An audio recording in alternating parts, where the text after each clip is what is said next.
the night to trace the primal light. Let the clouds heal me of the stain.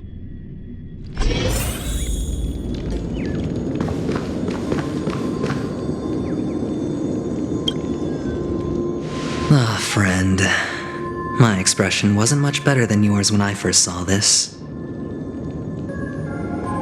Your eyes aren't deceiving you. It's her. The famous singer, Robin.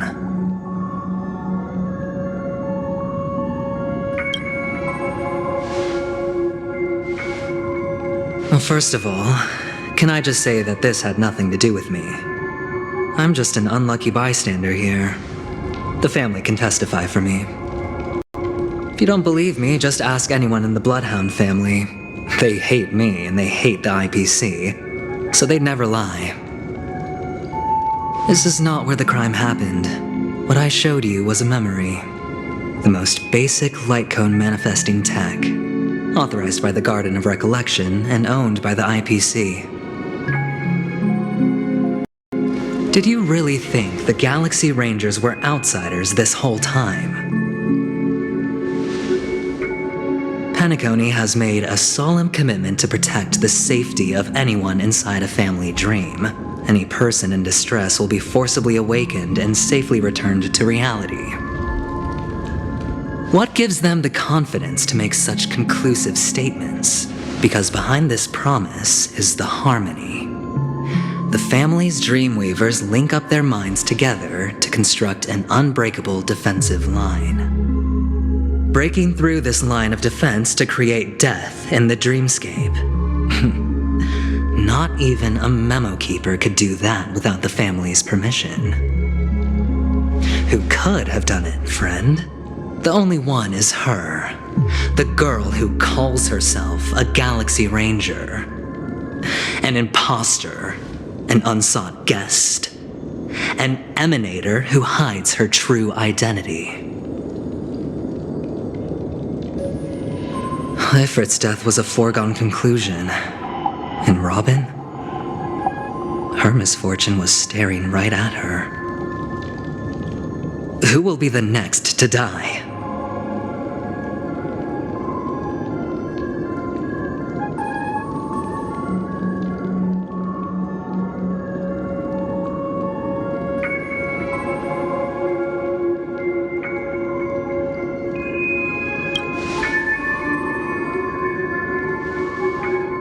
It's fine. Listen to your gut. Building trust always takes time, and I'm willing to wait. I just hope you realize that wherever that legacy is concerned, covert plans are already underway throughout Penacony. Everyone's got their own agenda. Careful you don't get stuck on the wrong side. If I were you, I'd keep my distance from Acheron. After all, any schemes out in the open are always going to be better than a monster in the shadows, right? Who's to say there isn't an even deeper conspiracy lurking beneath the surface? Memo Keeper, I think our little deal is finished. Aventurine is telling the truth. This memory is a real one. And there's no sign of any distortion grafting on. The IPC is not the Garden, and there are real limits to what they can actually do, but you know all this. Friend, let's not beat around the bush here. The thing is, I want to reach out personally to team up with the Astral Express. I told you I'm just not interested in scrambling for the legacy. I just came to Penacony for work. I'm here to retrieve some lost property for the IPC, if you catch my drift. I'm talking ownership of this frontier prison. This has all become a bad debt thanks to the cancer of all worlds. The IPC has tried sitting down for negotiations time and again, but the family wouldn't even take our calls. You have no idea how difficult these people are to deal with. Put it this way. They've hushed up the existence of death before, so they can definitely cover up any news about Robin's death. It'll just quietly float off like a bubble and pop. Nobody ever being the wiser. That's not fair, right? So then, friend, I need your help. I have but only one goal. The family's front door is like a high wall, and to tear the whole thing down, I'll have to dig out a few chunks first. Once I find a weak point, the IPC will have plenty of means. Now we have our chance. So long as we can get to the truth behind her death, we can have justice for Robin, while also gaining a valuable bargaining chip for bringing the family to the table. Truly a once-in-a-blue-moon opportunity. I've been investigating and making lots of friends all over Penacony precisely for this very moment. This tragic news would be extremely bad for the family, so they'll be doing everything they can to stop it leaking, especially to the IPC. But I trust that there are still a few factions that remain exceptions, and that's why I need you all. The reputation of the Astral Express precedes you, and the Harmony will give you the fairest of appraisals. You get to find out really what happened and seek justice, and I get to put it toward completing my mission for the IPC. It's what you call a win-win situation. But don't worry, just head back and talk things over with your companions. That navigator is really smart. She must understand the value of this deal. Look, here's my contact details. If you come to any conclusions, call me. Oh, and take this. A thorough investigation can always use a little more funding. Don't mention it. So long, friend. I really am looking forward to uncovering the truth about death with everyone. Aventurine just sauntered off. He really doesn't mean to force it, but something still seems off. What now? What are your plans? Black Swan. What is she thinking?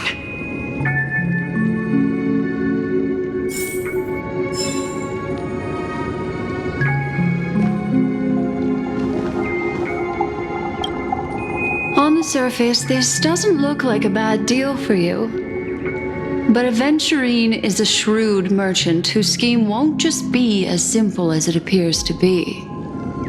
He doesn't know about Miss Firefly yet, but judging by your reaction, he may have noticed something going on and deliberately shifted topics to the truth of death to try and pull you in line with his way of thinking.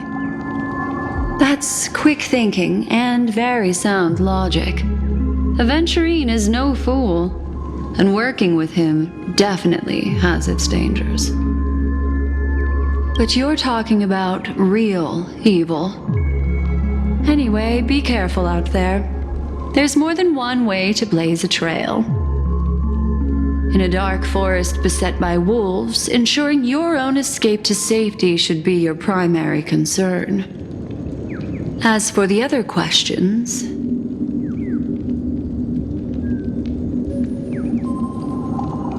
I'm not sure the two cases were committed by the same culprit, but that massive wound looked like its winged blade. We've all witnessed it in action before. Plus, it seems unlikely that there would be two lethal entities loose in the dreamscape. Sorry, I can't answer that question. That ranger is shrouded in mystery.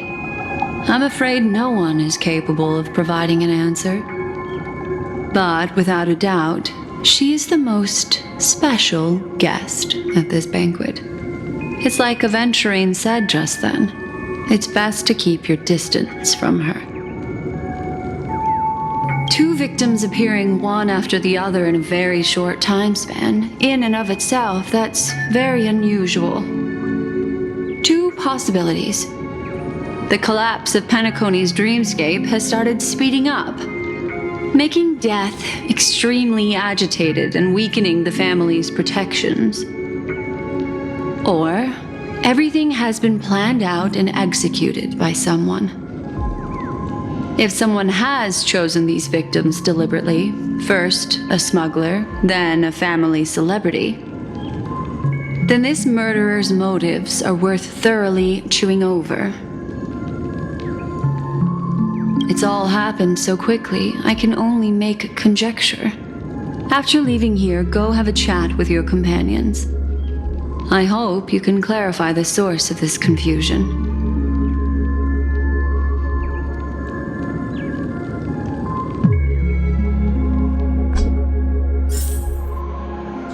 Come, this way. It's a short walk. Don't get lost.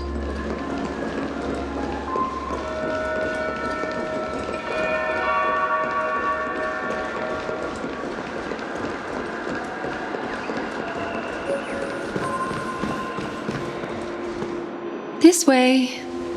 This is where we part ways. All of this is like a nightmare. Unfortunately, the remembrance doesn't lie. What we just saw is the reality that happened, and it won't fade from our minds just because we wake up. But follow your heart and don't be afraid. We all walk through this world casting shadows of different lengths, and ultimately, all we leave behind are precious memories. Hold on just a sec.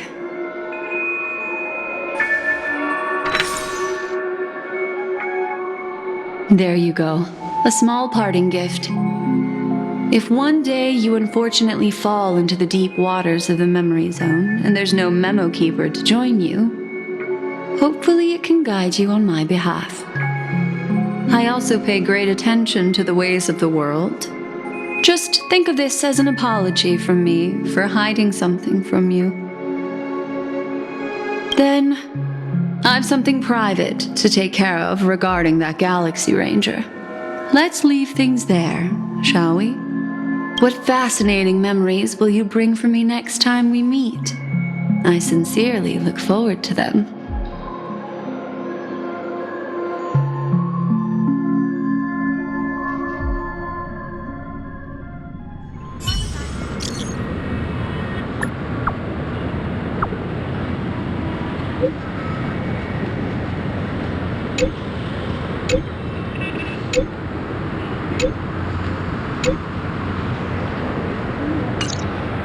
A family rep.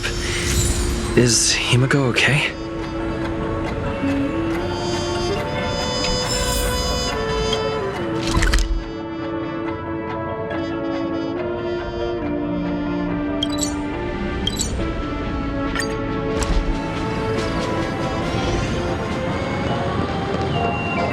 So much has happened.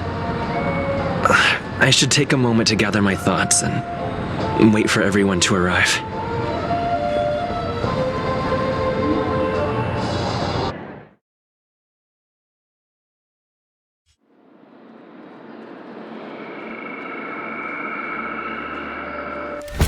Better unsheath that blade now, Ranger. Do you still dream, Hunter? Of those slain by your hand?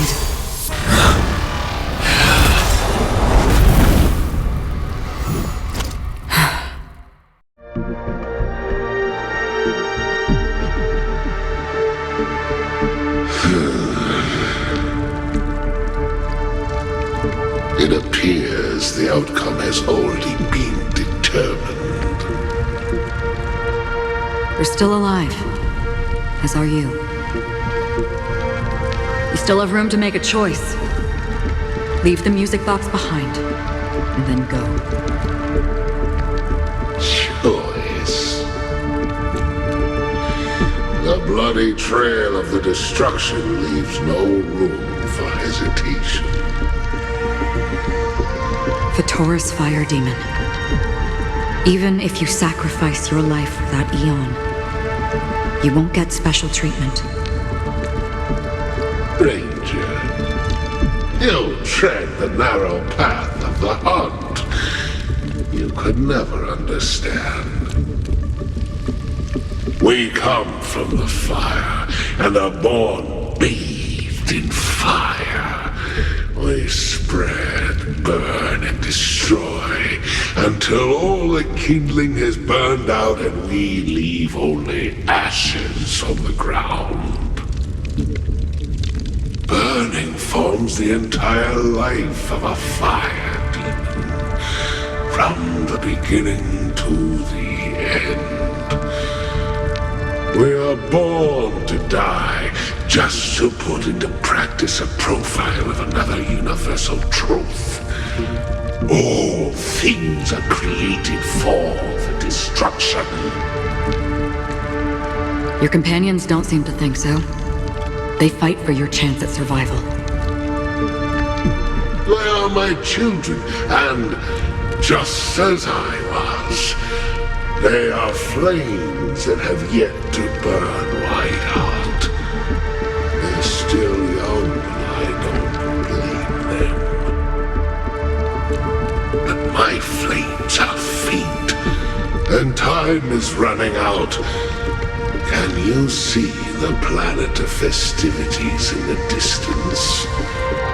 I plan to bring purgatory with me there, and before that, I must surpass you. Why? Because on the path they have forged, you have traveled farther than I have. Emanator. You cannot hide your true identity.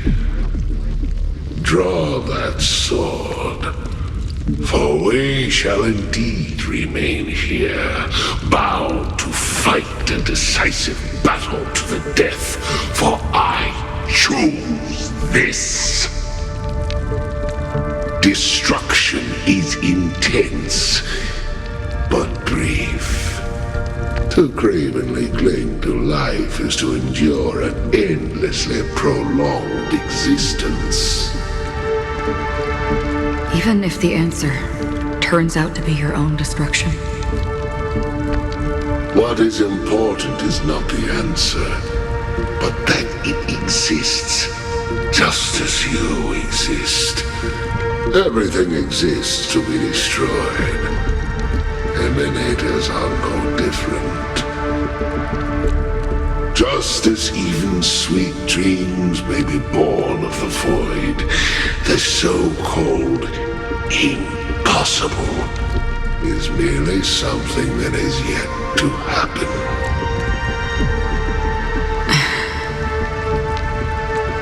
All right. I accept.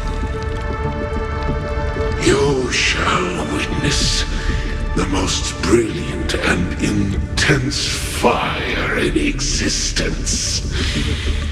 May this flame illuminate the farthest reaches of your bottomless dream. A bottomless dream. Yes, that's right. But you've made one small mistake. This blade remains in its scabbard not out of pity or scorn. It's a personal secret that I don't want to disclose, but perhaps out of reciprocity.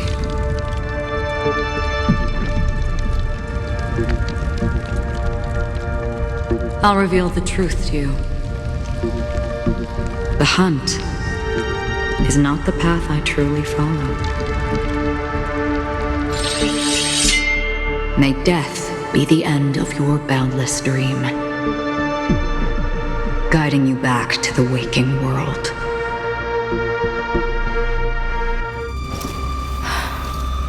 I still see them in my dreams. Hold it. Your time hasn't come yet. My time. I've seen many clever disguises that can conceal appearances, but they can never cover up who a person really is. And you're no different. You had no desire to kill the Trailblazer.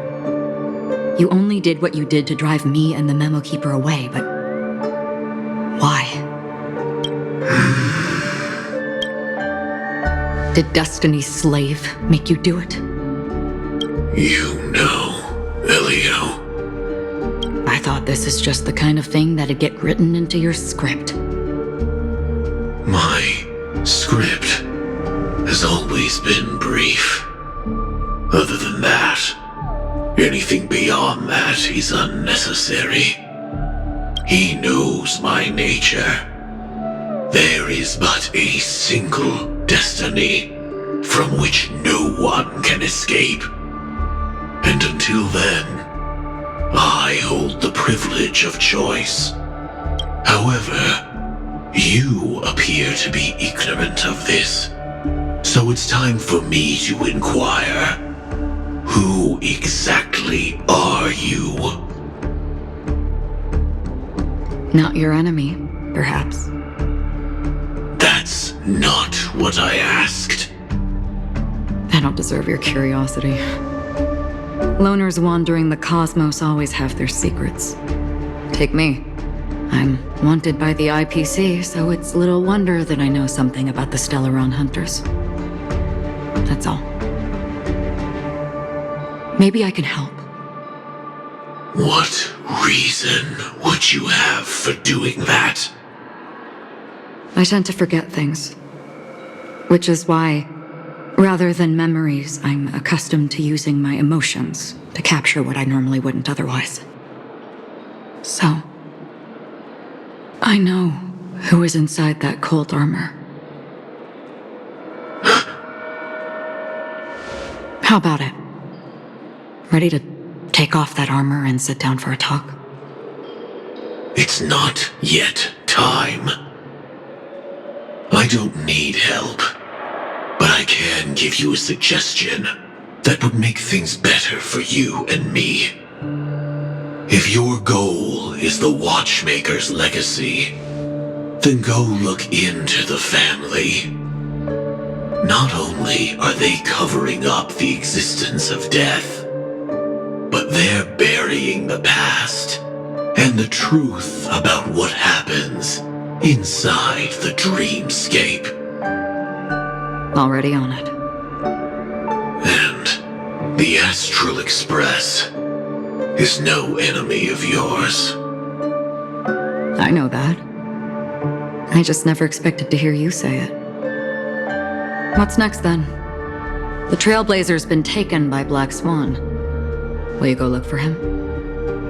No need for that. No harm in mentioning that Elio's only given me one instruction. Get all of the Astral Express to track down the Grand Legacy. I tried settling this in an easier and more direct way, but as you can see, here I am, confronting you. I failed. Can't ever go against the script. The so-called impossible is merely something that has yet to happen.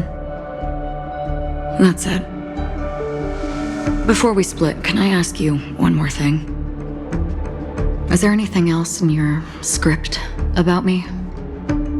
I'd like to know what kind of footnote I get to leave in that future foreseen by destiny. Unfortunately, not a thing came up. I knew it.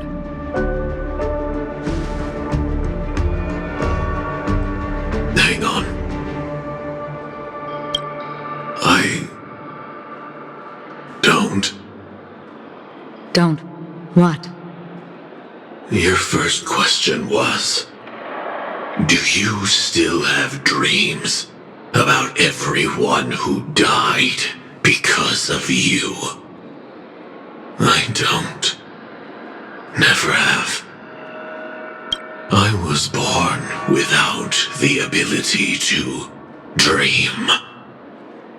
I live for this cold, harsh reality. For a little light, and to burn, to keep on burning, until I turn to ash.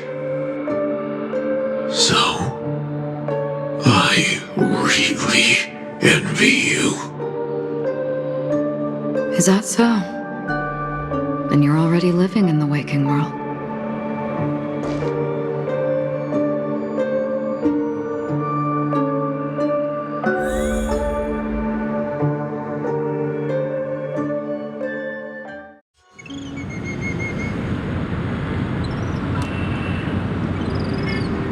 We heard about Miss Firefly from Black Swan, but we never expected Miss Robin to... I'm sorry that I couldn't be with you then. Reality cruises on in serenity, while undercurrents bubble up from the dreamscape. Just like that memo keeper said. Stay strong, everyone. We can still do what we can for them. Starting with finding the murderer. Let's recap everything then. The Trailblazer just reminded me of something. March, do you remember what that family rep who negotiated with us said? Indeed, we trust that the Nameless has nothing to do with this, and we also beg each of you to help assist the family in verifying the identity of the deceased. That's how it was put, in reference to Miss Firefly. Looking back, he seemed a little evasive at the time, and he also failed to mention anything about the earlier murder, too. The family's planning on covering up all news about Miss Robin's death. If news gets out, Penacony's going to turn into a bloodbath. But the murder that followed closely after was obviously beyond their anticipation. The family had to try and turn things to their advantage by bringing in reinforcements from outside. The Charmony Festival is nearly here. They must be snowed under. It may also be that Miss Firefly's murder had so many witnesses that it couldn't be covered up. So they went with the flow and let more people on the scene to control the situation. After all, the nature of the two murders is fundamentally different. The family's first protective measure should be against malicious actors among the guests, such as that IPC envoy. All the while accusing that Galaxy Ranger. Are we missing the forest for the trees here? I always felt that Aventurine's reasons for accusing Miss Acheron were highly subtle. Can we believe him? At this point, I'm afraid the only ones we can trust are ourselves.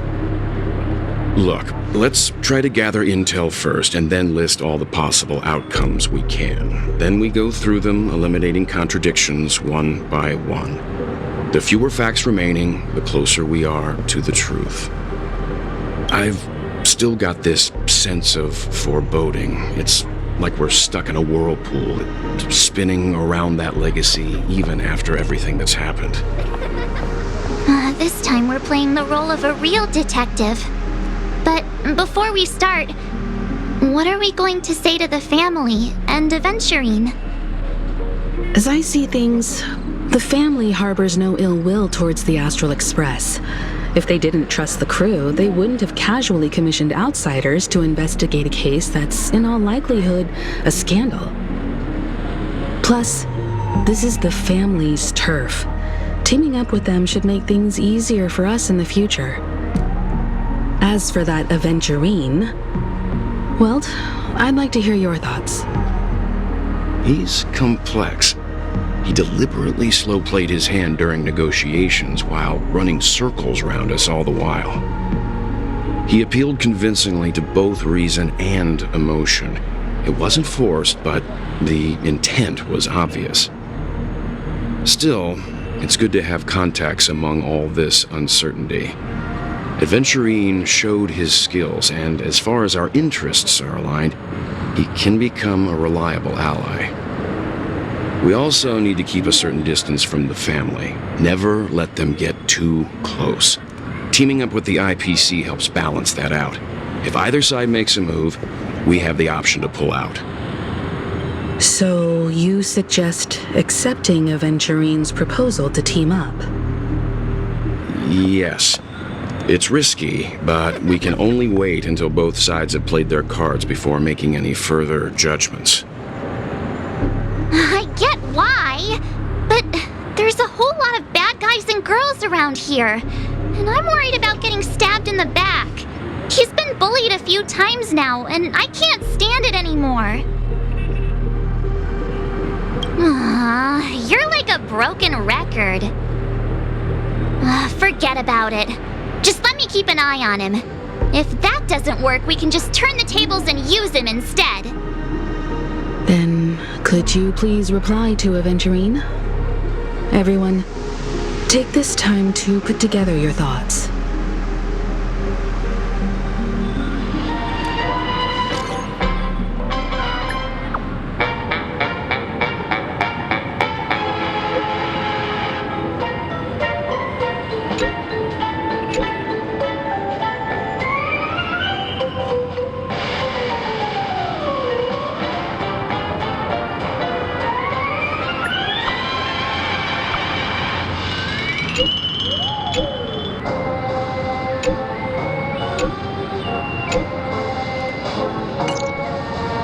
Looks like Aventurine is happy with this outcome.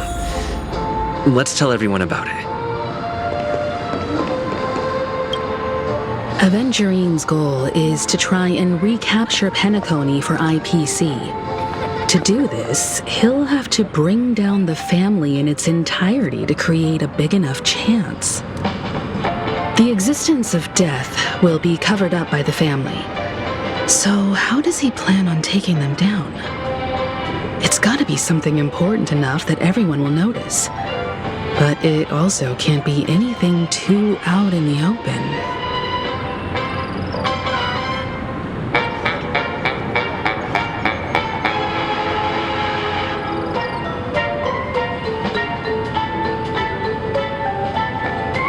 He's definitely going for the family, and it's just a matter of how.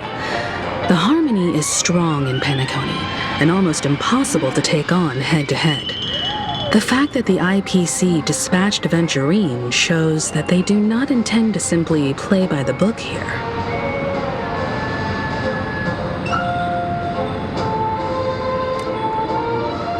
An attack on the hotel guests? Unlikely.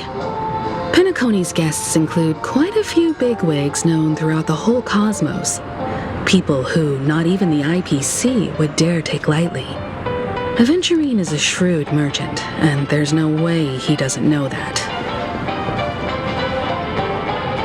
Aventurine has devoted considerable attention to her. But this Galaxy Ranger, we know hardly anything about her, and can't rush to any conclusions.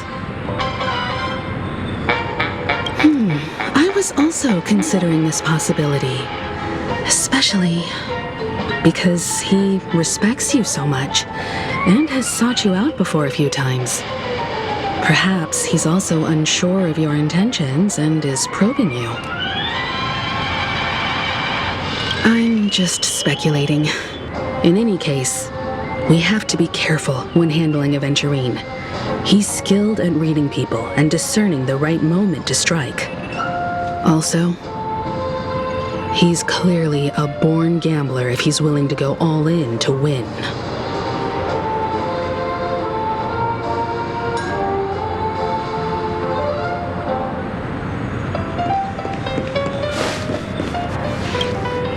Aventurine said something that concerns me. He accused that Galaxy Ranger of killing Robin without any evidence whatsoever, but said nothing about her connection to that memory zone meme or why he was stalking you. It was a groundless accusation, which only serves to make him seem more suspicious. Maybe Aventurine's goal was never to gain our trust. Maybe he wanted to foster a feeling of enmity towards Acheron and make the situation more volatile. Two birds, one stone. However, I asked Dan Heng back on the Express to confirm that story about the Annihilation Gang and the lost messages. It wasn't something that Aventurine made up out of thin air. You've met her many times now. What's your impression of Miss Acheron?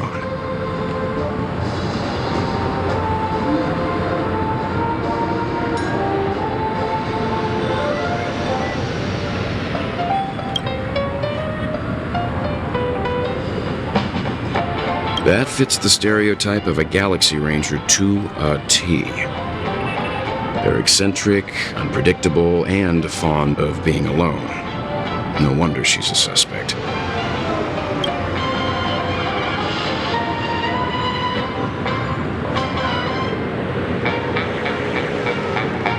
I really love broccoli.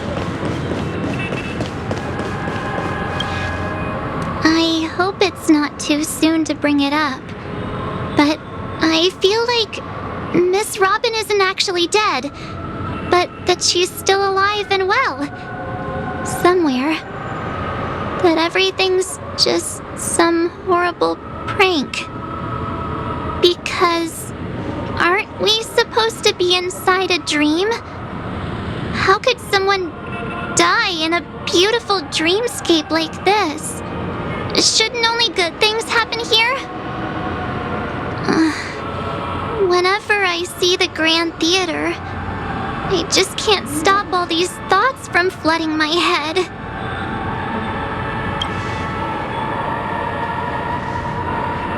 No. After all, they've brought everyone this sleepy dreamscape, which everyone loves. I just feel like I'm starting to understand them less and less. Everyone's still having a great time out there on the streets. Nobody knows what's happened. It's all so unreal. As if Firefly, Miss Robin, and us were all outsiders from another world. Aw, what a mess. I really want a nice cool drink of soda to help me calm down. But then I'd be just like everyone else out on the streets. Looks like Aventurine doesn't need anything else. Let's turn our attention to the family's assignment for now. Himiko, what do you think?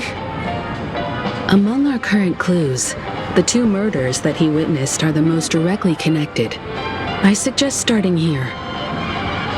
One thing I'm curious about is, if a person dies in a dream, what happens to them in real life? Seeing as we're at the family's behest, why not pop back out to reality and verify Miss Firefly's situation back at the hotel? Perhaps we could also make a few inquiries about her while out there. How about we split off into two groups? There are still some things worth focusing on inside the dreamscape. I'll investigate those, and we can link up again later. Worth focusing on? Oh. No problem. I'll leave it to you then. Huh? Aw, I thought I'd finally get to see Himiko and Mr. Yang go out on a mission together. Oh well. Take care then, Mr. Yang. I will. Keep in touch.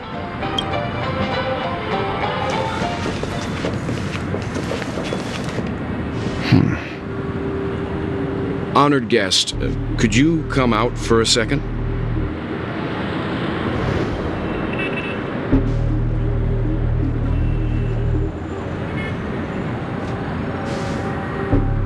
I'd be embarrassed too, getting stared at like that. Forgive me. My name is Welt Yang. I'm one of the crew members on the Astral Express. I believe you've met my colleagues. Well, Is there something about my name? first, don't you want to know my name? I already do, Miss Acheron. You're a prominent figure in Penacony. What are they saying about me? Some claim that you're the real culprit behind these murders, that the Annihilation Gang's tragic fate at the banquet was a result of your blade, and that you're now attempting to unleash another bloodbath on Penacony. The Annihilation Gang. Ifrit of Everflame Mansion. tragic fate. That Duke turned his dying body to flames and sacrificed his life as a martyr. He was a determined and heroic pathstrider. Not even a villain should be disparaged like this. And what's more, there were plenty of suspects invited. Do they really think that a blade is more dangerous than that black hole you're wielding? Keen intuition. Not even the family managed to point out the truth behind this cane. So you must surely know, Miss Acheron, that peering into a black hole is not a wise move. As a potential threat, your knowledge of us has reached uncomfortable depths. Reveal your true identity and intentions. Otherwise, brace yourself for gravitational disintegration. That shouldn't be necessary. But if it makes the Nameless feel less defensive, I'll be happy to abide. Believe it or not, Galaxy Ranger, Acheron, those are the names I go by to this very day. My trip to Penacony is solely to fulfill an old, final request. I'm here for the Watchmaker's legacy. And that's it. I think I've been honest enough. Still unwilling to reveal your true identity? It's not that I don't want to. It's just that I can't. I've come so far, and I can't sum up all of that in just a few words. Everyone has their own unspeakable past. Secrets that they don't want to be revealed. And I won't be asking any more questions, such as why the Astral Express is roaming around the cosmos with a Stellaron on board.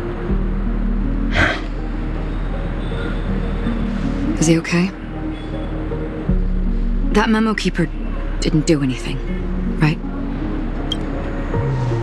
He's fine. Let's stick with the topic. Gaining my trust all depends on how much you're willing to reveal. I've run around many different Penacony dreamscapes just to try and find that legacy. And during this period, I came into contact with quite a few guests. In the process, I gradually came to realize the secret of Penacony may be closely related to the Trailblaze. That's why I've come to ask for your help. I don't have enough proof yet, but I'd like to speculate something. The source of all tragedy lies within the family. If you could trust me, we could find the proof to support this claim together. Mr. Yang, I think you've come to the same conclusion, haven't you? Let's leave it at that. For now, I'll choose to believe that you bear no hostility. Share your findings with me and me alone. I don't want vague conjecture to interfere with other people's judgments before we find solid proof. By the way, would you like something to drink? Before we go, how about 2 cups of Wake the Heck Up? No, because the conversation coming up will last forever.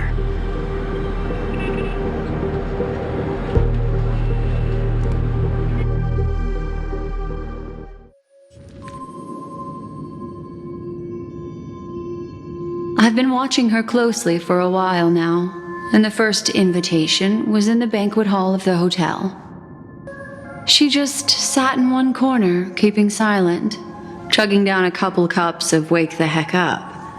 I told her it's a pungent, bitter beverage, not the taste of sweet dreams. Only for people allergic to Soul Glad. And she said, Really? But I don't taste any difference at all between them.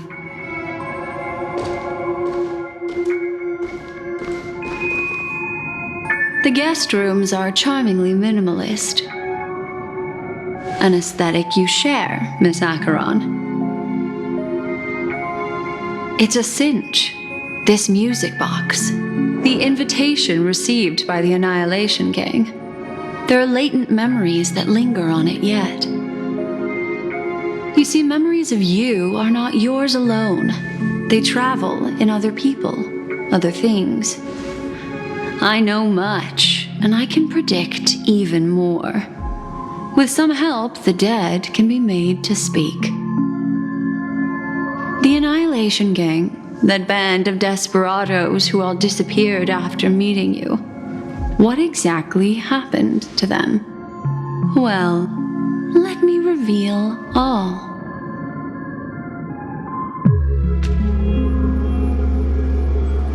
Gradation 12. Dreamscape 12. Father, I dedicate this to you. Well done, Dubra. Wherever they go, shall be met by annihilation. There it is. It's hazy, but it's Ifrit's voice. The other one is probably his progeny. This is the residual memory from when the invitation was first delivered. They were abruptly interrupted. Then, what happened next is... They sought refuge in a land of sleep, merely wishing for undisturbed rest away from the storms. Children of the flame, this marks your rite of passage. She won't be necessary.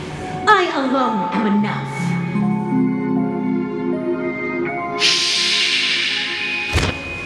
When have those on the path of destruction feared death? The Everflame Mansion has set out on a journey. Those poor people, they have no idea what lies in wait ahead of them. Memory recovery is going well, but slowly. She'll be here soon, and time is short. There's nobody else here, so there's no need to be delicate. In fact, I think I'd better go all out.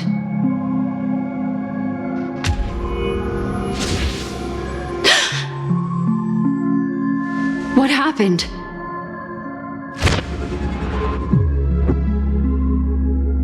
The memory after that is blank. How is that possible? This music box fell into Acheron's hands, and she brought it to Penacony. That's a fact, and that's how it should have gone. But along the way...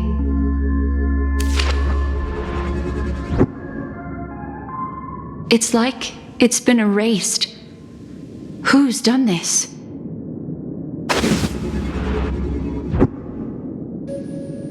Who are you? Who are you? It's... no. Is this not a memory? Oh, a memo keeper. Do you serve the Garden of Recollection? Or the Cremators? My name is Constance. A pleasure to meet you. We were supposed to meet in Penacony and spend an unforgettable time together. But that seems unrealistic. Dahlia's not welcome on the banquet star, and I don't need a coming-of-age ceremony. And you, I know what you're looking for. Want her secret? I can give it to you, and then you can enjoy the banquet for me. I wish you unforgettable memories.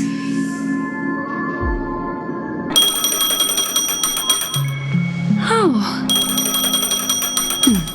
A phone. Wanna listen in?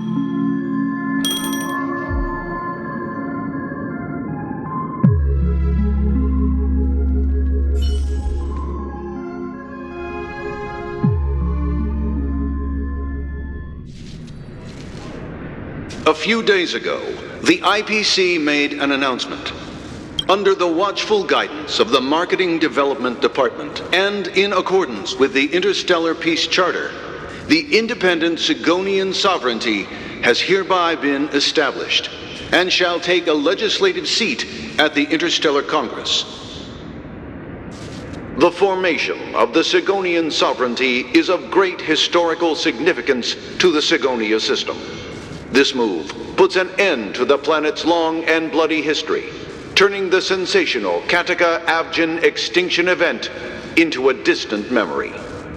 Sigonia 4 is located in an unclaimed zone at the intersection of the Denise, Prothean, and Dorneau star clusters.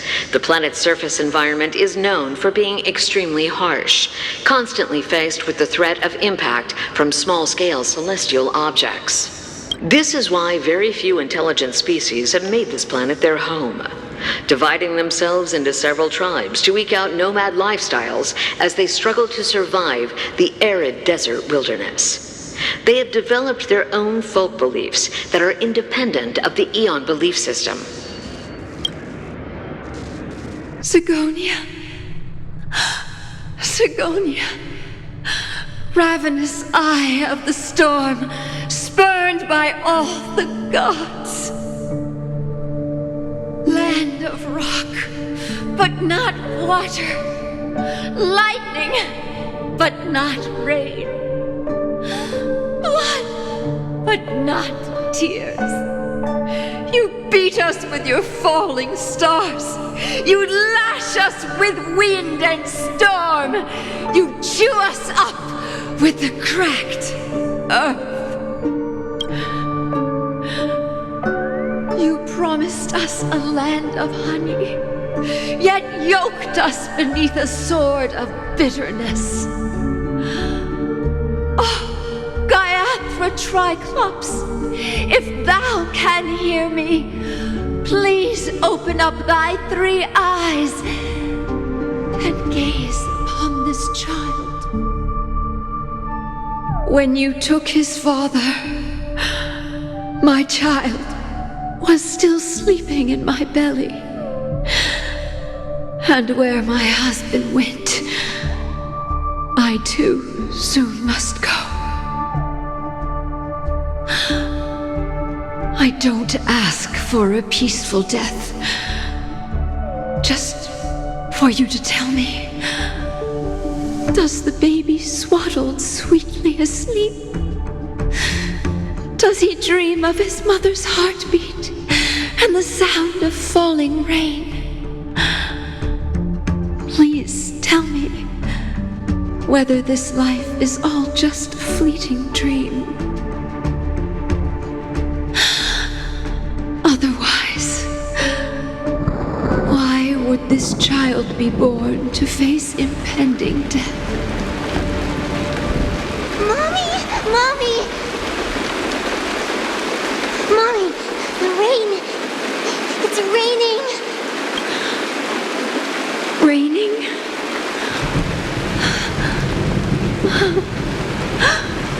Raining. It is raining. It's true. Those Outworlders weren't lying to us. They really did summon the rain. Mommy, we can leave here. We can go back home. Back home. Gaiathra Triclops. You came. Do you hear that? Thank you. Thank you.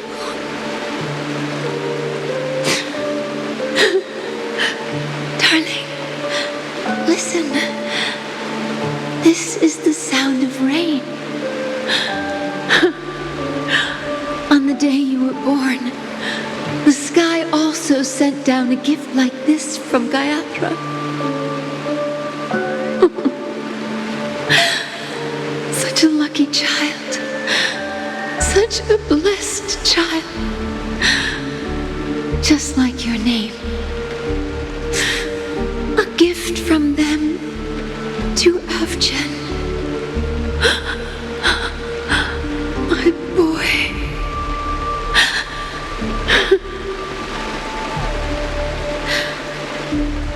the goddess Gayatri close her eyes 3 times. Keep your blood eternally pulsing. Let your journey be forever peaceful, and your schemes forever concealed.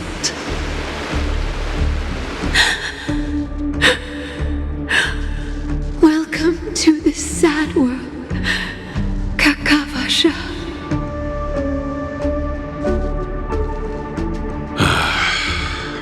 Time to wake up, gambler. Oh, heavens. I must have drunk too much Soul Glad. Didn't expect you to be back so soon. How is it? Find anything? Just as you guessed. Nobody outside knows about Robin's death. There aren't even baseless conspiracy theories.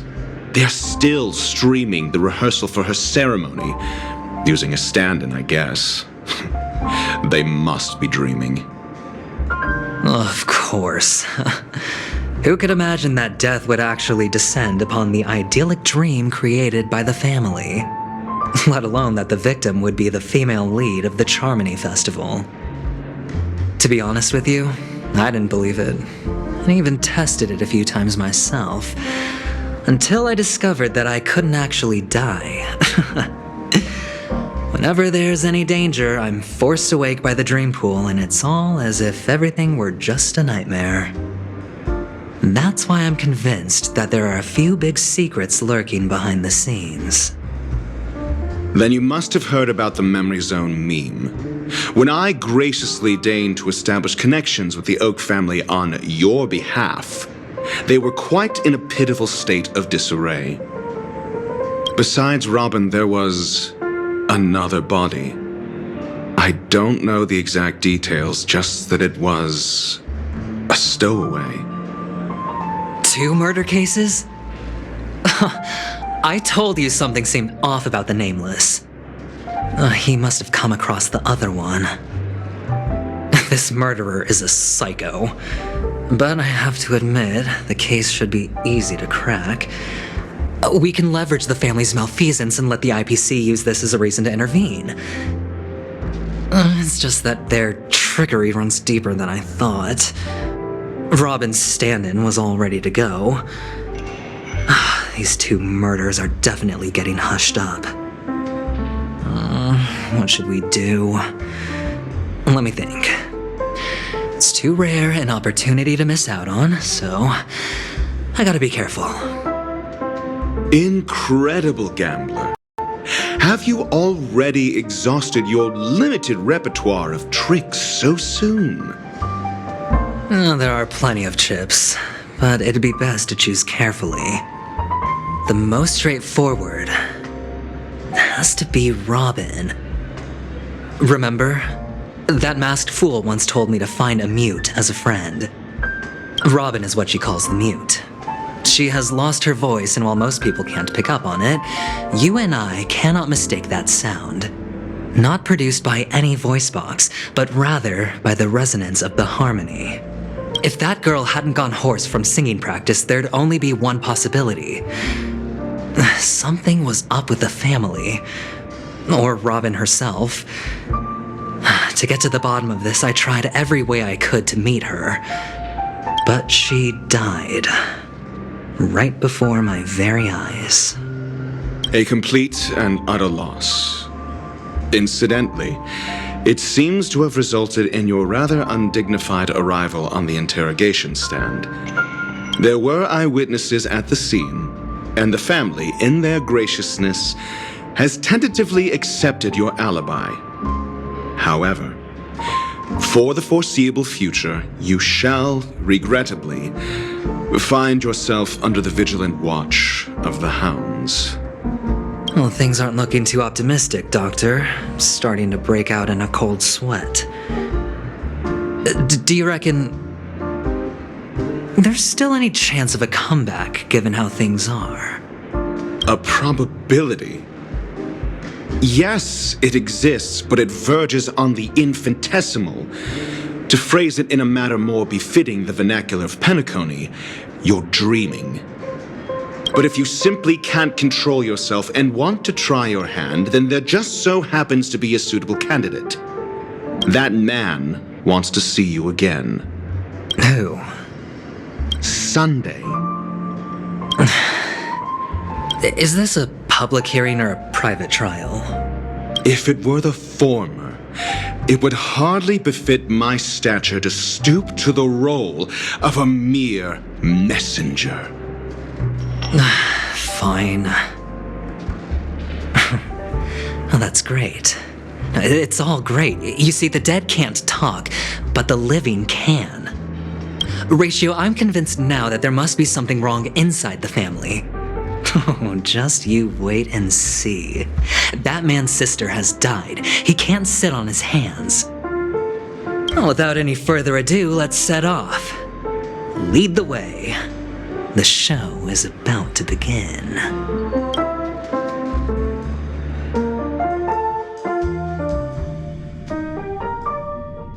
We're here. The Dewlight Pavilion is the Oak family's fortress and a place where heads of the families meet to discuss great plans for Penacony. Fortress? I like this metaphor. I dealt with the warlords of the Amanica star system not long ago, and their synchronized orbital manor wasn't this heavily guarded. This mansion nominally belongs to Sunday, and is very befitting of its owner. Without his express invitation, the likes of ordinary guests would never grace these grounds in their lifetimes. Look around while you still have this moment of freedom. Hey, Doc, whose side are you on anyway? Who's to say I won't sell you out? We'll see. When we meet the authoritarian master of the Oak family, I'll pry an answer out of him. Follow me and I'll bring you to his parlor. Hold your tongue and let me deal with the members of the family.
That's a place of business. No entry.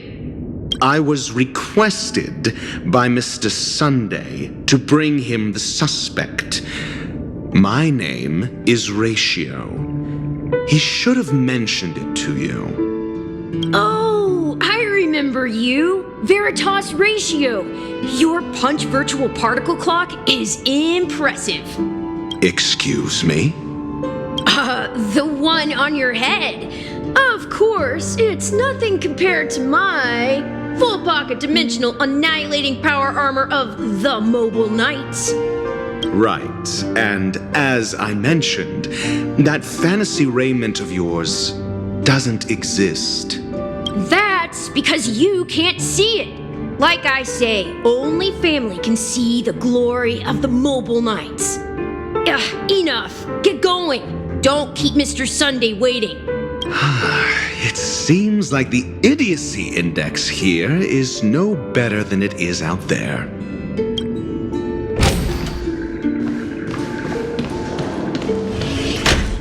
dead end? The door is shut tight. Looks like we're on our own.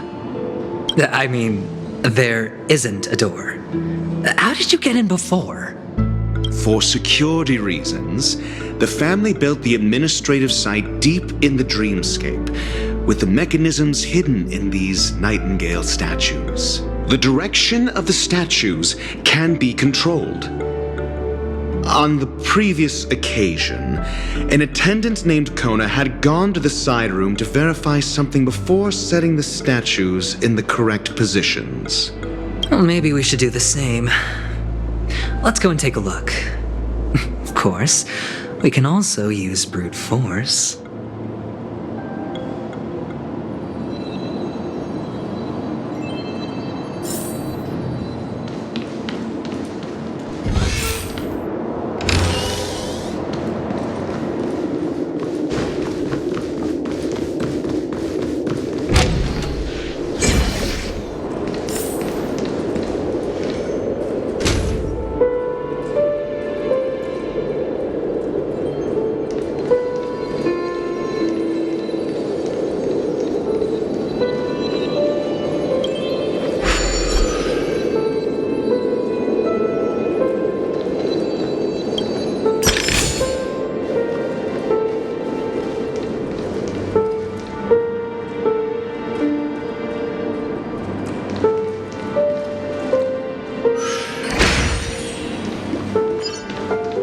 Feeling lucky.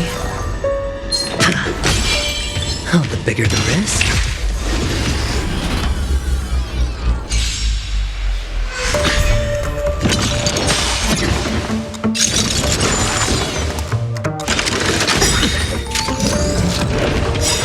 No dirty tricks, all right? I'll free you from your chains. Disappear among the sea of butterflies. Illusions of the past. Watch your head. Great. Sure, I'll play along. Spend freely. Together as one. Say bye to breathing. Good times, never time to say bye. Boom.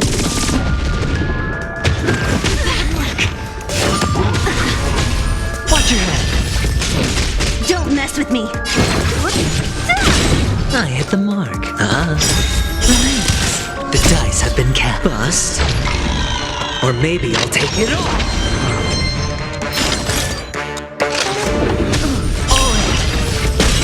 I see through you. May as well kill them all. What a headache. I'll free you from your chains. Disappear among the sea of butterflies. Illusions of the past. Stand still. All things in this world, human creations.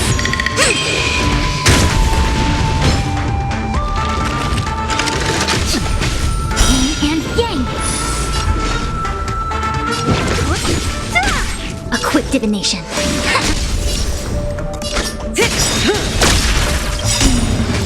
Good times, now time to say bye. Boom.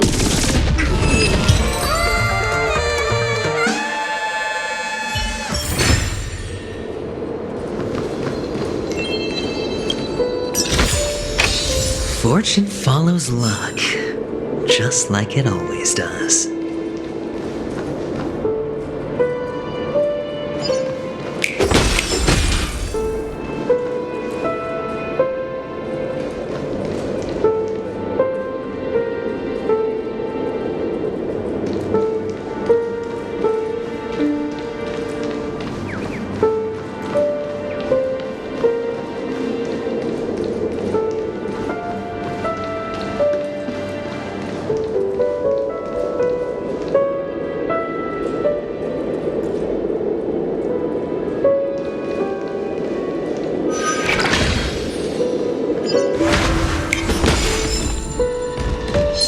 Feeling lucky.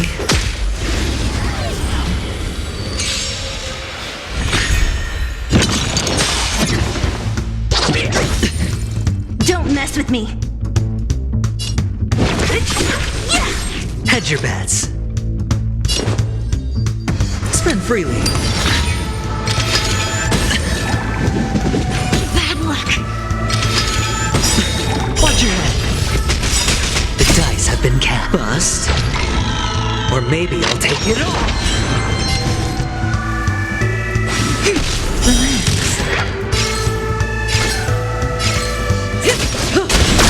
So you are afraid of me. I'll end your misery. Stand still. I see through you.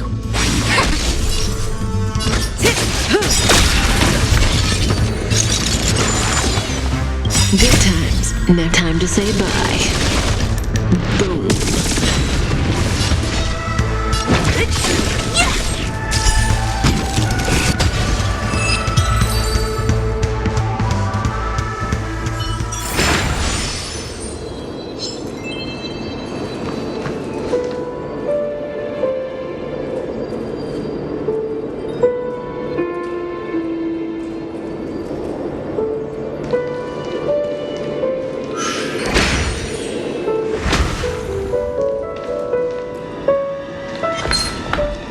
Feeling lucky.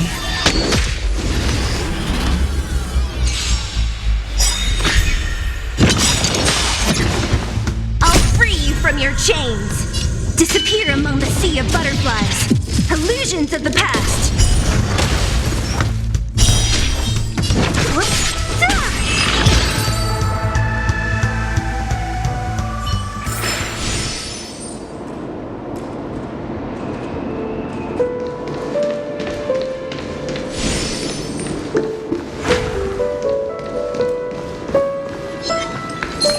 Feeling lucky.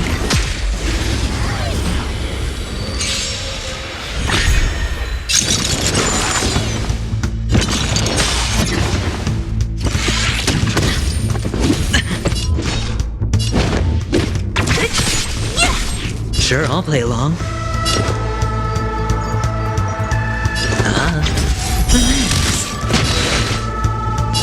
Together as one. Say bye to breathing. No matter.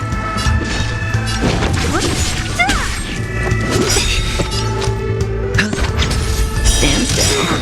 A quick divination.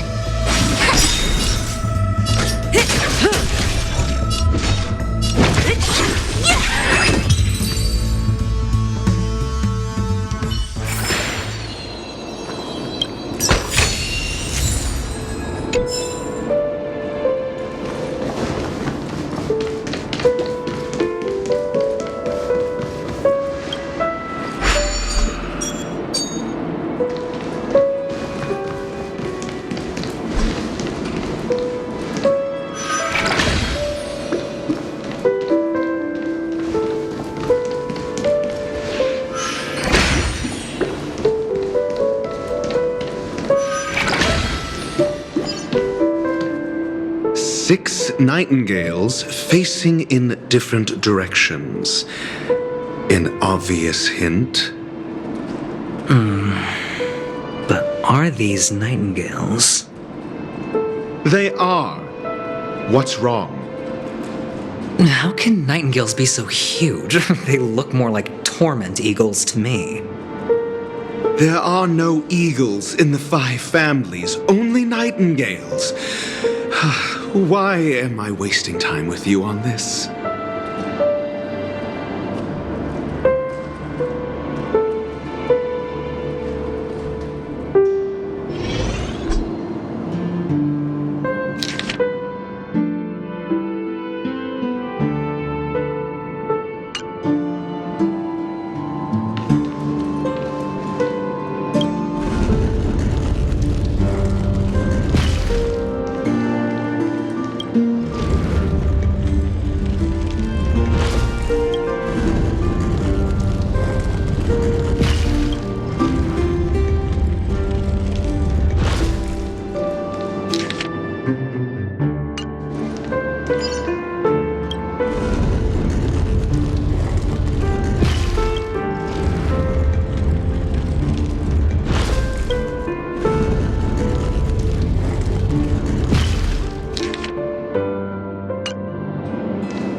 Just as I thought.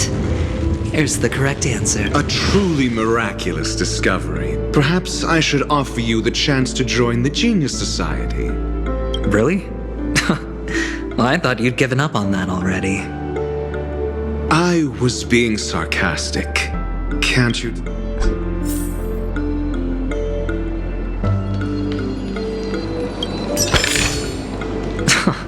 This is hardly enough for a seat at the table.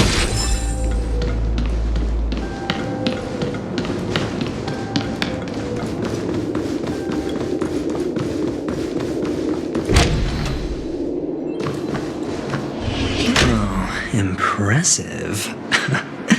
So much for Mr. Sunday's reserved, virtuous image. Do you need me to remind you? We're in a dreamscape. No matter how grand the mansion looks, it'll not affect Penacony. Stop wasting your time nitpicking the family here. Yeah, you're right. The only way to destroy the family is death. Sunday must have thought the same. Let's head down.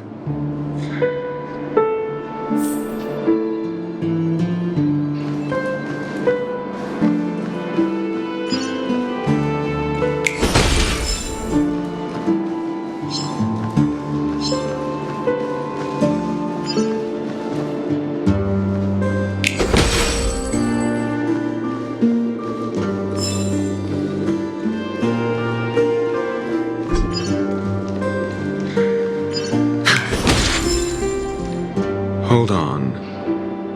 Huh? What's wrong? No, but this door is locked. My friend? Did you really make an appointment with him? It's a trial. You got to prove your worth to Sunday before you can speak with him.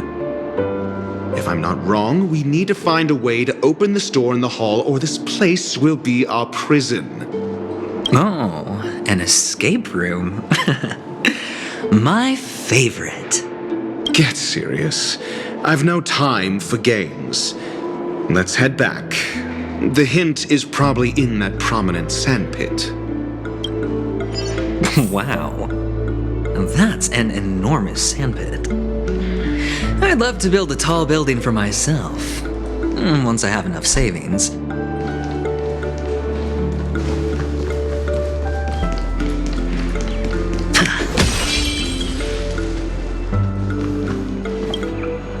Oh, look.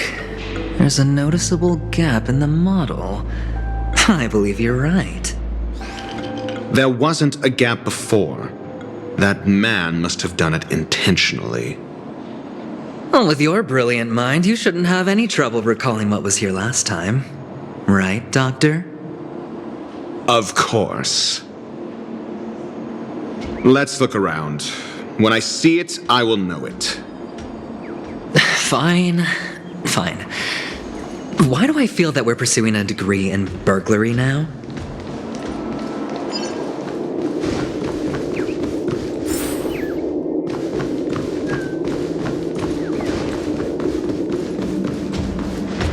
Feeling lucky.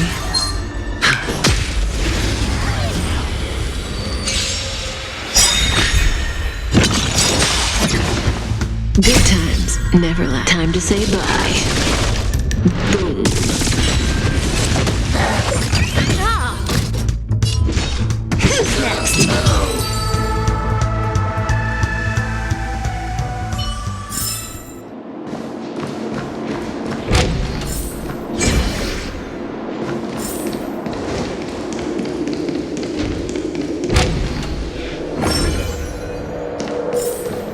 Found it. This is it.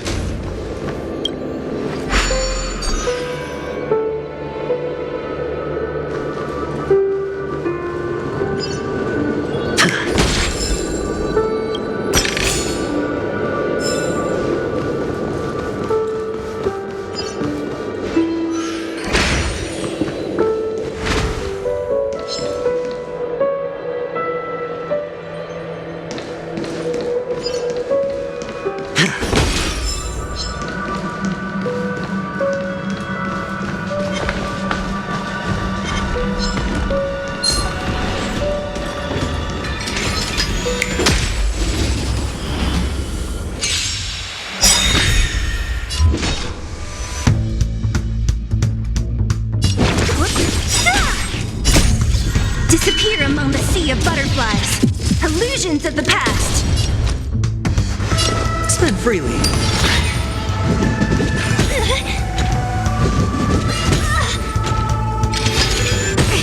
May as well kill them all.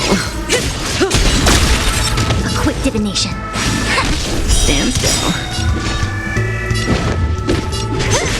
I'll end your misery. Sure, I'll play along.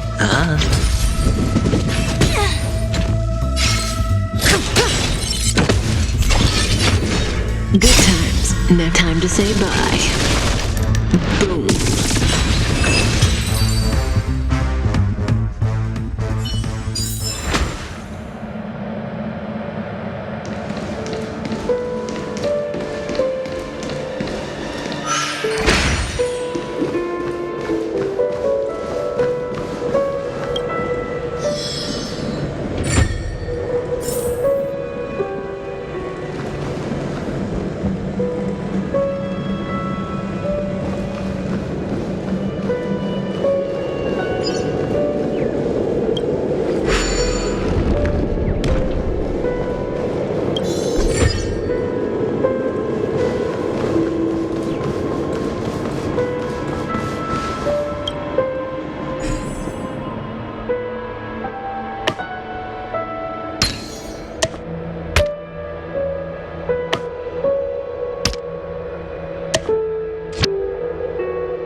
An unsurprising win.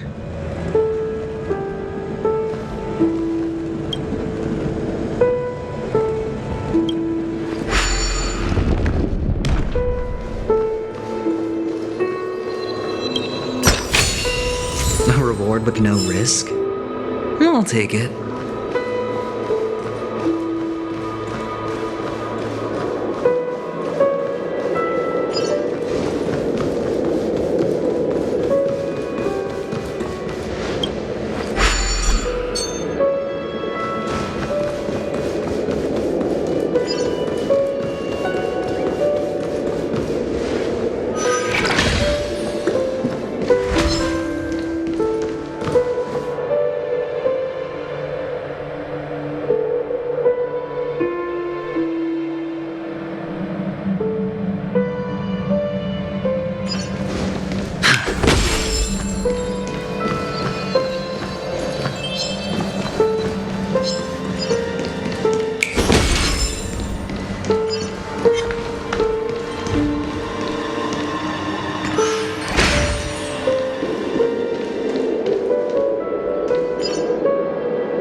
nameplate reads Gulliver's Arch.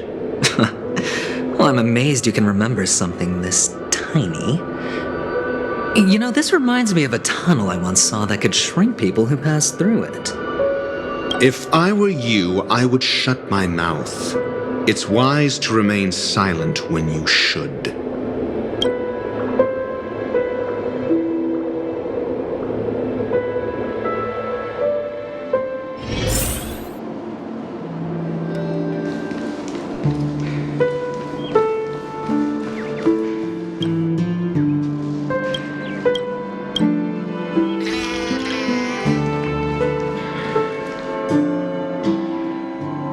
This reminds me of one of those building toys. You know, with the blocks.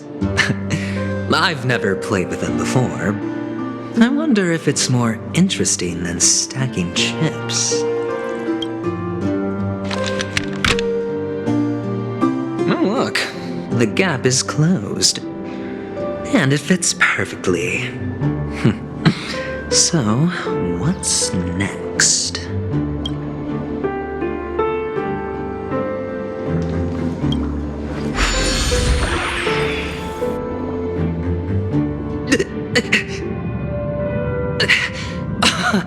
Oh, good heavens.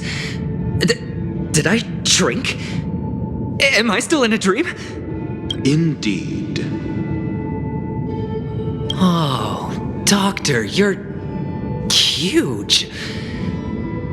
It's me! Down here! In the sand pit! Oh, actually, I think we could make this work for us. Just find a way to slip me into Sunday's collar, and I'll infiltrate the family just like that. Oh, fine. I was just kidding. Let's find a way to open the door.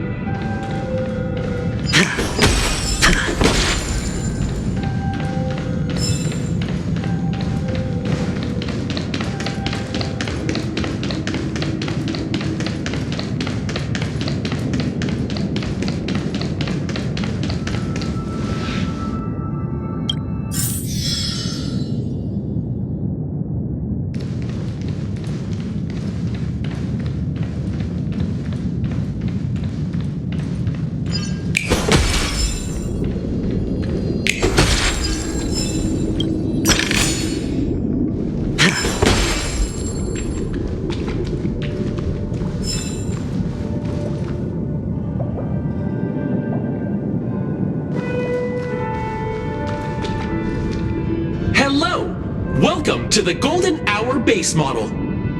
I am an Oak Soldier. I will be here to guide you through the tour of the base model. Happy to be of service.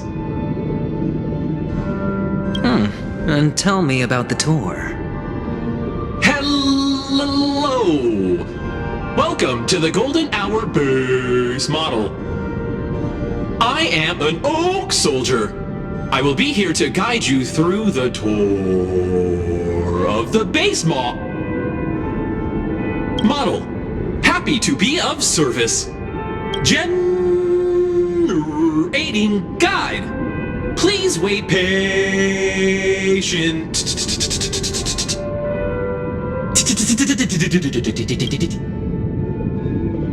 Found the nearest check-in spot. Please look behind me. A capsule machine model.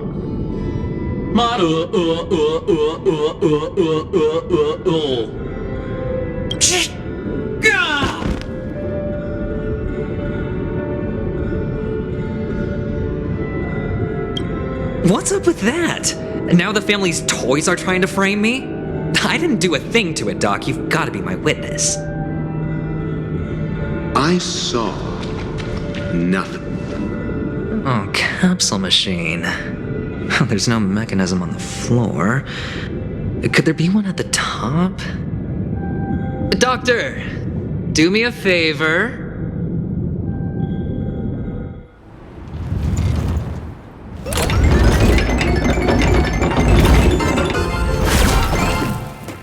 So, I was right. These models have interiors that look exactly like the real buildings. The only difference is that no one lives in them. Funny that Sunday puts a miniature that makes him seem like a giant by comparison right where he can see it first thing in the morning. Insecure much?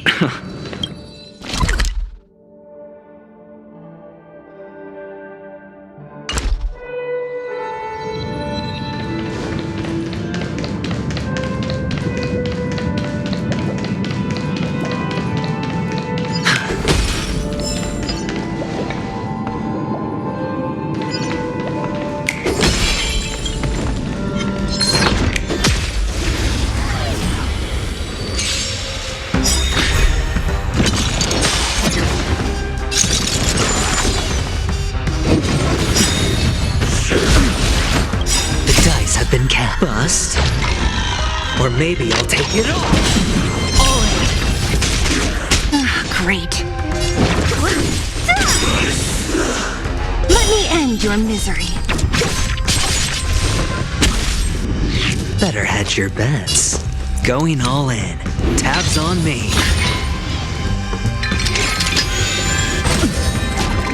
The omniscia sees through. Relax.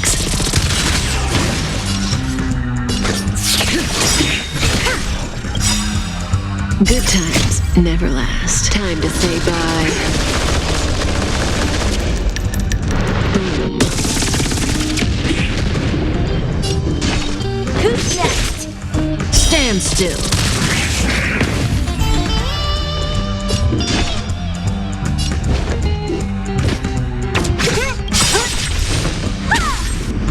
I'll free you from your chains. Disappear among the sea of butterflies. Illusions of the past! Alright, I'll call. Bad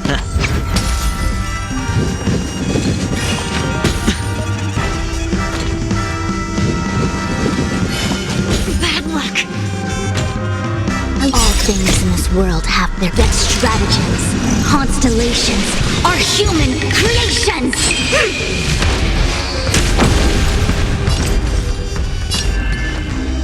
Information in accordance.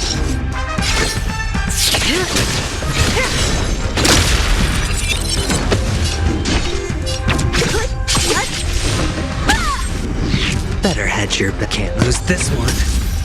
Relax. Everything came together with all my power. Fly the future.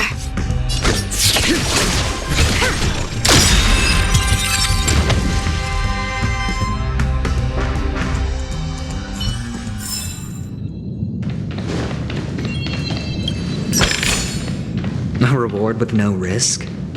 I'll take it. Oh, one of the fragments flew upstairs. I'll need to use the pinball machine to flick myself up there. But it's tough.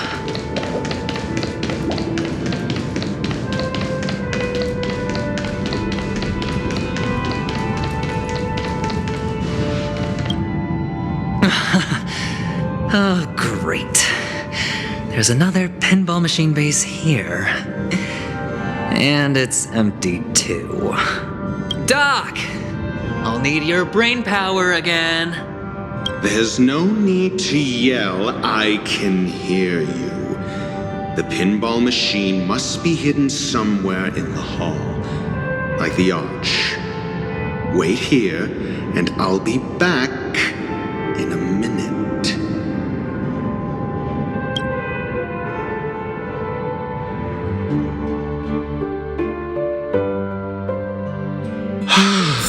Finally, a moment of peace.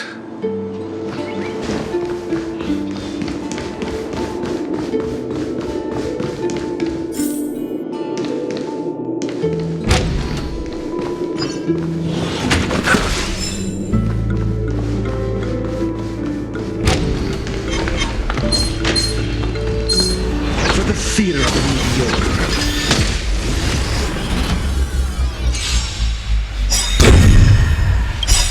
Good times never last. Time to say bye. Boom.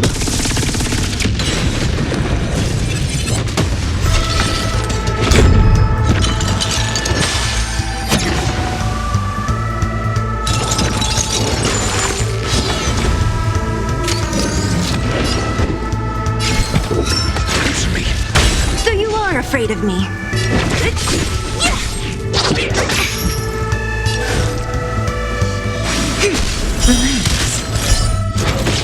Say bye to breathing. Good times. Now time to say bye. Boom. I had a headache. Your answers? Don't mess with me. I'll free you from your chains. Disappear among the sea of butterflies. Illusions of the past.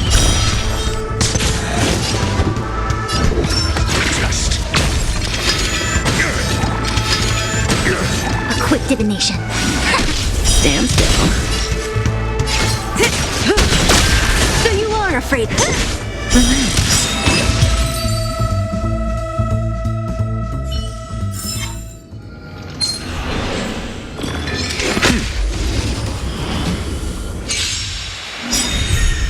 Good times. Now time to say bye.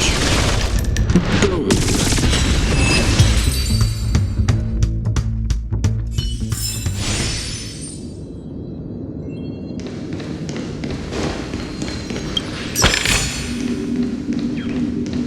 That's it. Pleasant moments of solitude are always fleeting.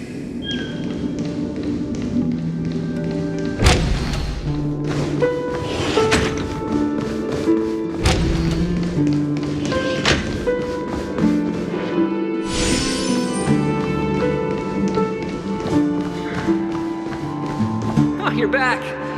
Just place it here. Thank you.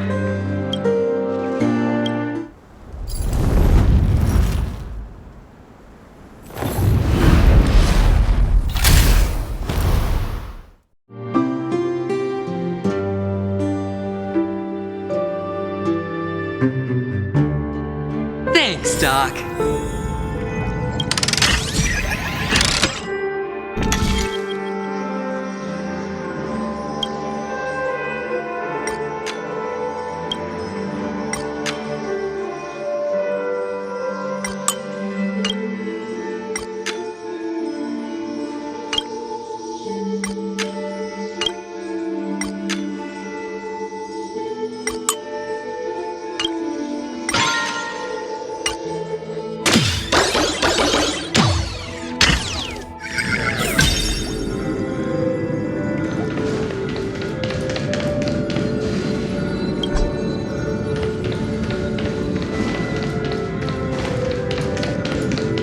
Horatio, you should come in here and take a look.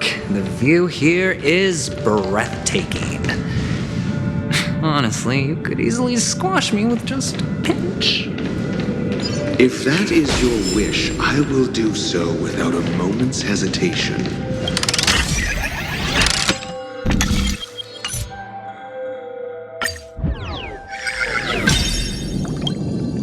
All done. Piece of cake.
And the joyous tour of Toy City has come to an end. Makes me feel sad. Penacony isn't all bad, right? I'll use this interesting experience as a talking point at the poker table.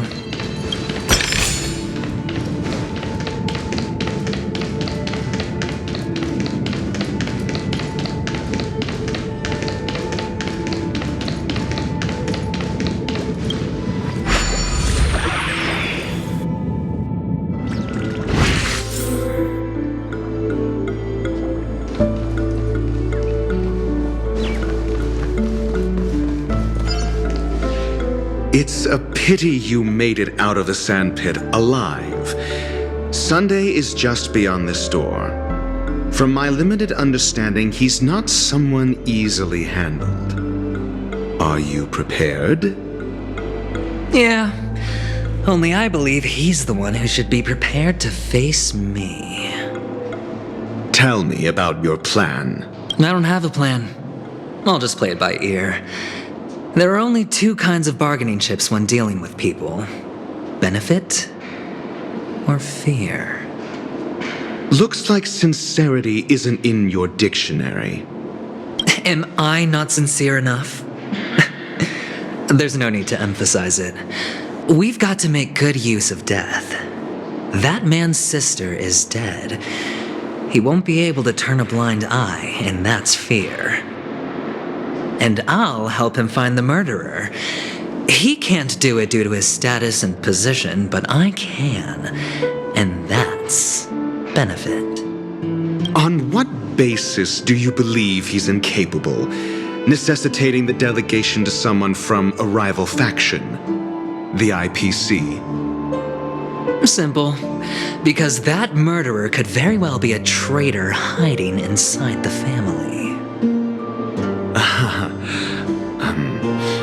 Do you mean the Galaxy Ranger whom you accused previously? That was just an excuse, good doctor. There's something wrong with that woman, and we need someone who can keep her in check. It's better to minimize the variables outside our control while we execute our plans.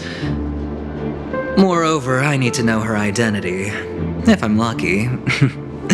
She could be an important pawn, and it's good to have more helpful friends when dealing with this matter. But honestly, the murder case is likely unrelated to her. I believe my standpoint. There's a rat in the family.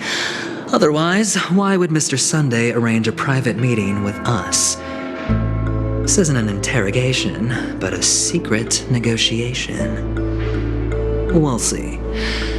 Using Robin's death as a bargaining chip, I'll win back my freedom and power. In the end, I'll ruin this beautiful dream and create the grandest death. If the chance of winning is just beyond this door, even if that chance is close to zero, well, you can't win if you don't play, right? Ah, the charming audacity. To think that you, of all people, might emerge victorious, dear gambler. 3 chips are enough. All or nothing.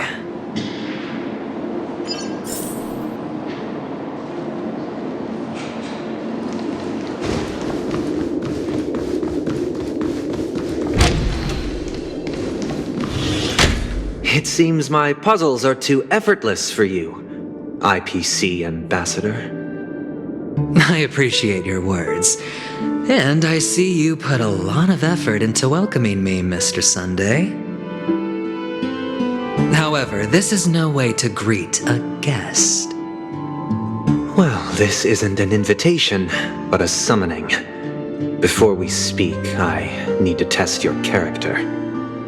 I imagine this knowledgeable doctor friend of yours has been of great help, yes? Certainly. You ought to know this better than I do. He's already faithfully fulfilled his duties, hasn't he? Yes, the doctor has assured me of your noble character. He considers you, like himself, a virtuous person who can be trusted by the family. I have come to know you very well as a person, Mr. Aventurine. You're diligent, generous, and willing to cooperate. The fact that you succeeded in overcoming many obstacles just to meet me gave me the reason to believe in your wisdom and courage. But there's one thing I must ask you. That is, you've used your wisdom at the wrong place to meet the wrong person and put yourself in a situation where you shouldn't be, witnessing a tragedy that shouldn't have happened. You don't look too well. Am I making you anxious? If not, then it means I'm on your side. If I wasn't mistaken, you'd just made a serious accusation against the family. No, you weren't mistaken. For depravity is creeping in around you. There's no need for us to be evasive. Let's talk about your sister. Your sister's talent is unrivaled in the world of show business. As you know, her voice has been out of tune since she returned to Penacony. What's more disheartening, she can't sing anymore. Who could be responsible for this? Many suspect the culprit is among the outsiders, but I know you hold a different opinion. Now your noble status has become a shackle, preventing you from apprehending the murderer and avenging your sister's death. You're feeling anxious because you're out on a limb. But don't worry, I'm on your side. I'm immensely honored by your concern for me, Mr. Aventurine. Since you're so selfless and generous, I believe you wouldn't ask for anything in return, would you? Well, naturally, you wouldn't incur any loss from this. I just want to reclaim what is mine. My liberty and the personal items under the family's custody, the bag of gift money, and the box in which the cornerstone is stored. That's right. Cornerstone. I've heard it's a treasured asset of the Strategic Investment Department. A sacred stone that seals the preservation emanator, granting significant power. And every liquidation specialist holds one. For an object so precious, it probably comes at an even higher price than other forms of recompense. Well, I'm sure you're aware of the high level of risk I'll be undertaking to bring the truth to light. Mr. Aventurine, when you are out and about, do you always make adjustments to your appearance? Your tie should be on the center line. Your shirt must not protrude from your vest. Your trouser creases should be perfectly straight and always aligned with the tips of your shoes. Of course. But I don't, because it's not appropriate to do so in public. You should make sure everything is presentable and in order before leaving the house. I'm not the kind that takes risks. The cornerstone must be in the custody of the family. No room for negotiation. Please, don't let me turn you down twice. Sure. The gift money is good enough. I suppose you wouldn't mind that. After all, a merchant can't function without a bargaining chip. You compromised quicker than I thought. Unfortunately, it's a gambler that needs a bargaining chip, not a merchant. I can give you your gift money, but before that, I want you to tell me.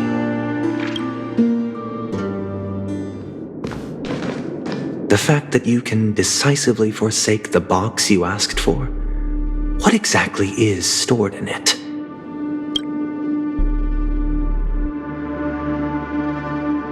Oh, triple-faced soul, please sear his tongue and palms with a hot iron, so that he will not be able to fabricate lies and make false vows.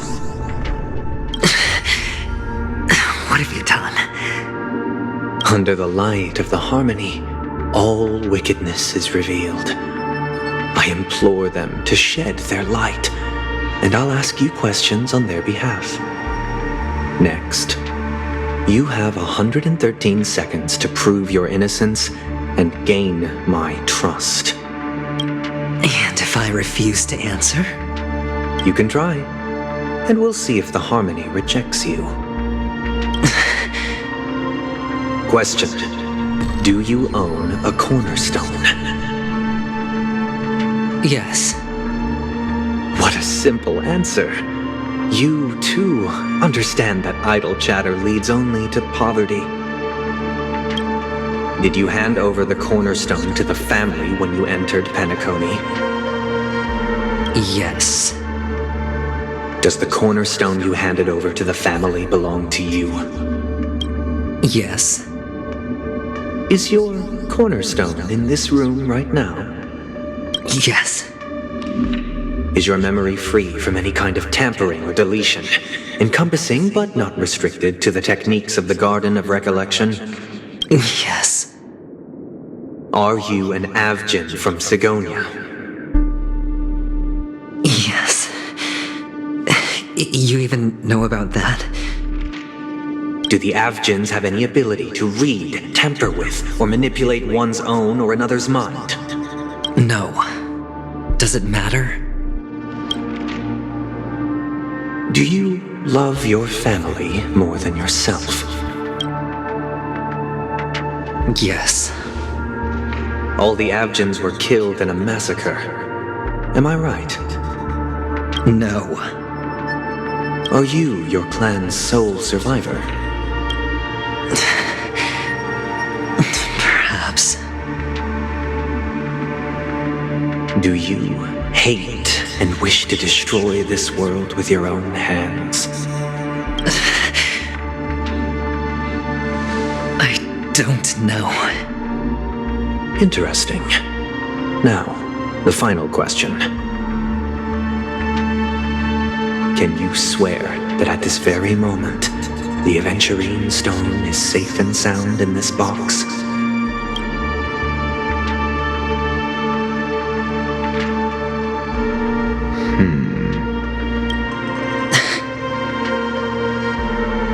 Of course. Looks like we can get an answer. Open it, Mr. Aventurine. It's your last chance to defend your honor.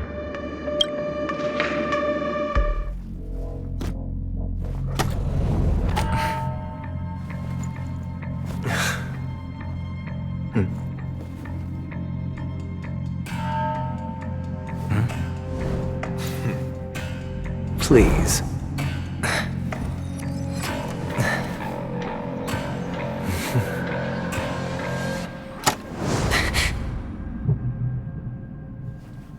Are these what you're looking for?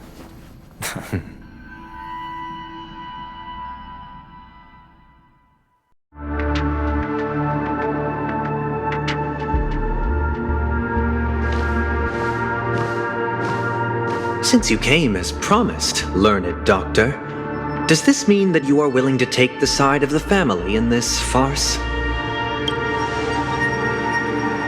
What makes you think you can convince me? I've heard you haven't enjoyed Mr. Aventurine's company. I also understand that you're an avid learner who sees the pursuit of knowledge above all. In that case, you ought to realize that a competent scholar knows their position and wouldn't forsake more vital matters for the sake of petty pride. If you agree to assist the family, I'll share our research findings on the Stellaron. You must be quite aware that, besides the family, no other faction is willing to share such information.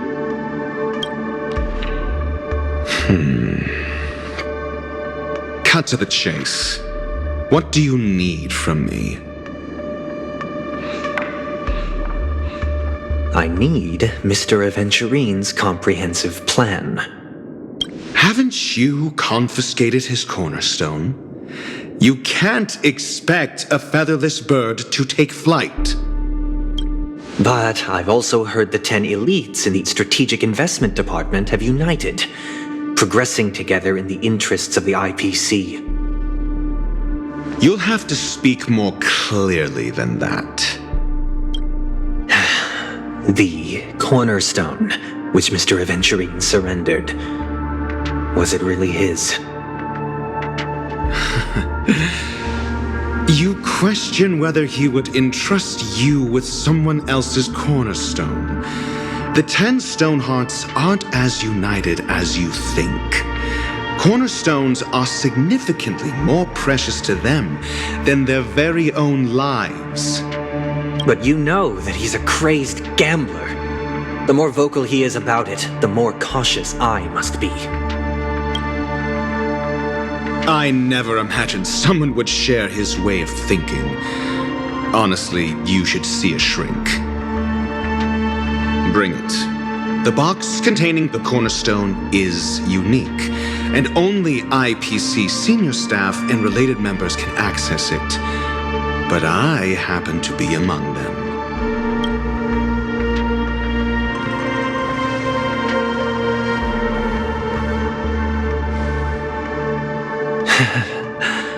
I appreciate it.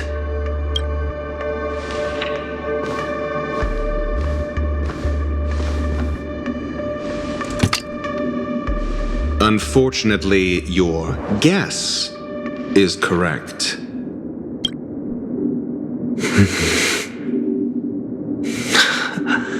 The golden stone. Its color and glow are similar to that of Klepoth's body.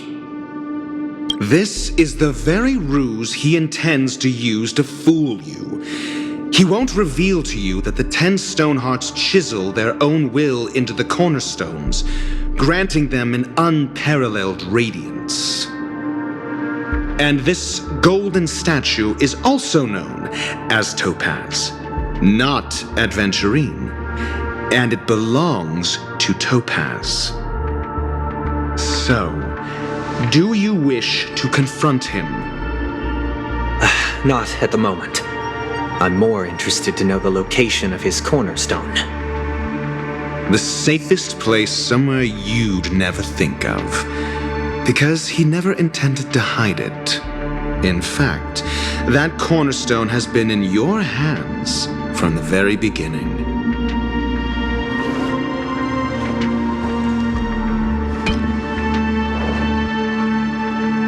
I see. This bag. Mixing a cornerstone, more precious than life itself, with a bunch of worthless jewels, disguised as a gift of money waiting to be confiscated, is indeed in line with Mr. Aventurine's style.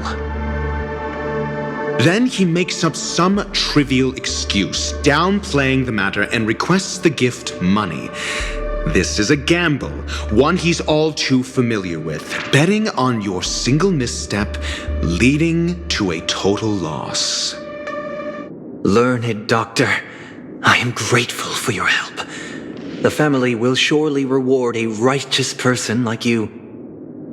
As for the villain, I hope he retreats in humiliation.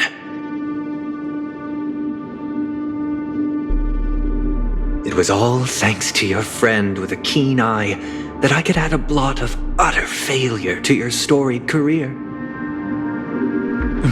Ratio, you wretch. Finally shown your true colors, huh? Oh, and just to remind you, you currently only have 17 system hours left to live. Treasure your remaining time, and savor the delectable aftertaste of defeat. You might as well explain yourself a little more clearly. What I performed on you just now was the Harmony's consecration. You were to show allegiance beneath the illumination of their grace. Yet you acted willfully, uttering nothing but falsehoods, transforming the consecration into a trial. I genuinely see no reason to absolve you from it. Is this what the Harmony represents? But is it built upon constraint and coercion? You misunderstand, Mr. Aventurine. Punishment is meant for the irreverent, but I have seen your resilient spirit, and thus I offer you the possibility of a new beginning. Throughout these 17 system hours, you will be unable to escape the dreamscape or contact any of your companions. You only have 2 paths before you, and it all depends on whether you can complete my test within the time limit. Should you succeed, you will be able to coalesce into the Harmony and be with your family. If you fail, you will suffer the wrath of the eternal Centurion and fall into an abyss of doom. Sounds like I'm gonna end up the same either way. I indeed do need a servant to help me uncover the evil hidden in the family from an external perspective. I will purge the evil from the inside and bring the real culprits to justice within 17 system hours. When the time comes, compare your findings with mine. If both our findings align, or if you can provide me more insights, then they will truly be able to grant you mercy and honesty. Shameless hypocrites. You took everything from me and still demand the truth? That isn't fair. Your carnival reeks with the stench of cash. Nothing is achievable without it. This is meant to be an act of personal virtue, not requiring the family's support. Your bag is over there. Do as you please. I believe you can trade this bag of worthless jewels for everything you need. That's what gamblers excel at, isn't it? Off you go, Mr. Aventurine. You are free. I will wait here for your good news.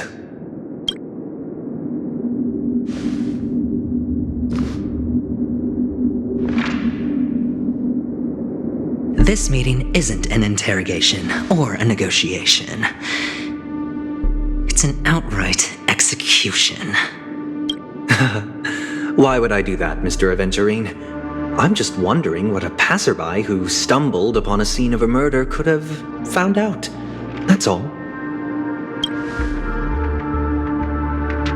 By the way, before you go, I have a personal question. What is it now?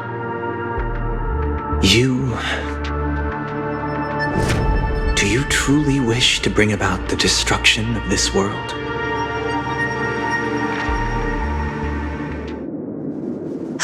Kakavasha! Where did you go? Oh, are you injured? I got it back, sister. You went to look for them? That's too dangerous. It's just a necklace. It's neither food nor water. We can survive without it. But I can't live without you, little brother. Promise me not to look for those catechins again, okay?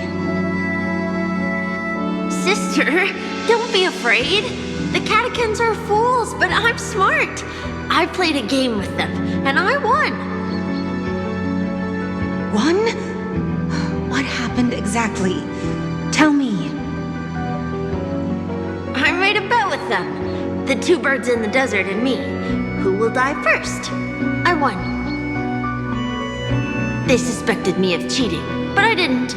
I won fair and square.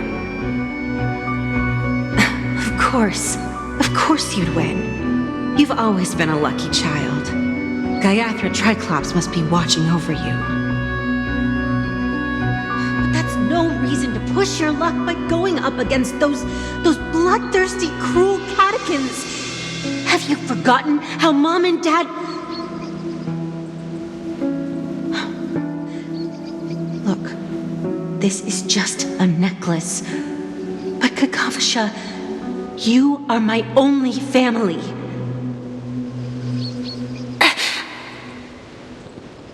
I'm sorry, sister. I thought you'd be happy. Because Mom left you this necklace. There'll be no next time. It is important, but not as important as you, my dearest brother. I don't blame you, but you must remember what Mom said.